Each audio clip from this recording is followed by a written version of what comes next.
The search for helium is the gold rush of the 21st century. That was the opening line of the Helium Super Summit 2023 here in Houston, Texas, where I'm attending. The summit's put on by Gas World. It's the fourth such summit, and there are about 420 people here representing producers, the majors like Exxon, Air Products, user groups like the balloon people, and healthcare providers, that sort of thing. I'm here representing technical diving, of course. And what I'd like to do is summarize the results of day one today at the summit that focused on supply and demand. So we are in the midst, as you probably read in InDEPTH, we are in the midst of what they're calling helium shortage 4.0. And there's a lot of uncertainty about that. It's the fourth shortage in the last 18 years. And I'll talk a little about that. Prices are obviously very high right now, and there's availability issues. In a lot of places you just can't get helium, or you have to wait a very long time for it. So, and there's some reasons for this. In fact, I had some text messages today from my post, people saying, "Oh, that's just that crisis and shortages. That's just bullshit." But it really isn't. There's some reasons for it. Reason one: helium is a rare inert molecule that's unique in a lot of its applications. Think of diving. There is no other gas that uniquely satisfies the properties of helium for diving. It's non-narcotic and light to breathe. So helium is it for us, but also for semiconductor manufacturing, healthcare, things like MRI machines. Helium is the only element that solves the problem. So it's unique in that. Second, there's just a limited number of sources, like maybe less than 10 to 20 wells and facilities globally.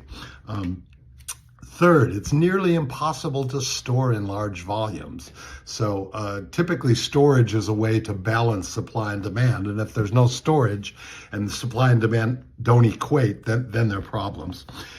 Fourth, it's really a global supply chain made up of companies, high-tech cryo containers, pipelines, and all sorts of assets, because production is typically not where demand is. So it's a global supply chain, and it's very fragile. It's extremely sensitive to supply and demand disruptions and geopolitics, as we'll see, I'll talk about. So supply-wise right now, North America and the US supply 43% of the world's helium. Qatar is right behind us at 39%. Algeria, 10%. Russia, 3%. And everyone else, there's another 4 or 5, 6 countries, but they're all less than 1%. That is expected to change going forward. The US is just selling off its federal helium processing facilities and pipelines and wells, so that'll stay on the market. But other people, there's development in other places. So the U.S. is expected to go down over the next 10 years to 30%. Qatar is going to go up slightly to 40%. Algeria is going to go from 10% to 7%. And Russia, we're going to talk about this, is going to go from 3% to 17% in the coming decade. So that's something we want to talk about. Demand-wise, this year, 2023, the demand is estimated at 5.9 billion cubic feet, BCF. And that is expected to rise at about 3.5% a year, the demand. And so in 2032, it'll be about 8 billion cubic feet. So let me talk a little about the shortages. As I said, there have been 4. The first helium shortage, 1.0, was in 2006 and 2007. And it really resulted from one of the Qatar plants reaching capacity and not being able to keep up with demand. So it was a demand-driven shortage. 2.0 was in 2011 to 2013. People might remember this. This was during Rebreather Forum 3. There was a balloon shortage. And the problem there was Qatar's second plant, which they were building, was late coming online, so they could not keep up with the demand again. This was a very popular shortage. It was even featured on Jon Stewart's The Daily Show, right? So anyway, you probably remember that. And that prompted me actually to create a talk on helium, which probably some of you have seen, and I think it's online somewhere. The third shortage was in conjunction with COVID, shortly before COVID and then carried into COVID. And that was due to the boycott of Qatar. If you remember, the Middle East, the Saudis and all boycotted Qatar and all the helium. So, and then COVID came in and that decreased production, also demand, but production. And so it just created lots of uncertainty, and that was a shortage. Following COVID, the economy was picking up, things were looking good and stabilizing, and then last year, sham hit the fan. What? Shit hit the fan? Fit hit the sham. That's it. The fit hit the sham. So, and here's what happened in 2022. A couple things. Gazprom's Amur plant, which is was just coming online. Siberia has huge gas reserves, and the plant caught fire and never opened. So that was thing one. Thing two, the Bureau of Land Management in the U.S. Was offline for 6 months producing helium. Three, Russia invaded Ukraine horribly, and they were sanctioned, and that certainly disrupted supply chains. And as a result, in Algeria, that has lots of natural gas used to produce helium, all that natural gas was piped to Europe as gas, not helium, because Russia had cut off Europe, or Europe had cut off Russia, if you remember. And then finally, in Qatar, 2 of the 3 plants were on planned maintenance. They didn't know that the war was coming and everything else. So the combination of that created a perfect storm and caused the current helium shortage that we're in now. So the outlook for this year is that it's a slow recovery, but there's really massive uncertainty. If we look going forward, there are a couple big things going to happen. The Gazprom Amur plant in eastern Siberia is going to come online. Linde Engineering was one of the U.S. companies that was working with them to help build the processing plant. After the war, they pulled out, as did other majors. So the Russians are kind of on their own to figure out the production plant without global expertise. But it's believed they will figure it out. And then what's going to happen is that gas, because they're still sanctioned, of course, is going to end up going to China and Asia. In fact, they're building a pipeline from Siberia to China. So a lot of that gas is going to go there, which will mean exports from the U.S. and Qatar, which now supply Asia, will diminish, okay?